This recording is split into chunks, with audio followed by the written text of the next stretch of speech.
নাম বাদ গেছে অন্নপূর্ণা যোজনার, সেই গরিব মানুষ সব, আমি সেই জন্য নিয়ে এসেছিলাম ওদের, আর এসে জিজ্ঞাসা করেছি যে এদের নামগুলো বাদ দিলেন কেন। আপনার আশেপাশে বাড়ির কারোর নাম বাদ গেল না, এত মুসলিম আছে ওয়ার্ডে তাদের কারোর নাম বাদ গেল না, আর আপনি বেছে বেছে একদম বিজেপি কর্মীগুলোর নাম বাদ দিয়ে দিলেন। বললো বেশ করেছি। তারপর আমি বললাম আপনি বেশ করেছেন, এত বড় কথা বলছেন।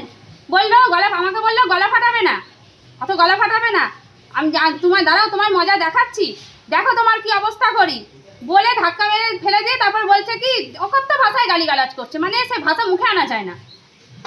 কত নম্বর ওয়ার্ডের কাউন্সিলর উনি? 14 নম্বর ওয়ার্ডের কি নাম ওনার? পম্পা বিশ্বাস। কোন দলের উনি? উনি তৃণমূলের। তাহলে কি আজকে কি পদত্যাগের দাবি নিয়ে আপনারা? একদম পদত্যাগ চাই। এত বাজে যে কাউন্সিলরের ব্যবহার, আর কোনো কাজ তো করছেনই না, ওয়ার্ডে কোনো কাজ হয়নি, ওনার থাকার কোনো প্রয়োজনই নেই এখানে। উনি কিসের জন্য বসে আছেন? চেয়ার রাখলে থাকবেন কেন? উনি কি কোনো দুর্নীতির সঙ্গে যুক্ত আছে? উনি অবশ্যই আছে। ওয়ার্ডের এই যে 7 লক্ষ টাকা এসেছিল, উনি কোনো কাজ করেননি, পুরো টাকা গায়েব করেছেন। আচ্ছা।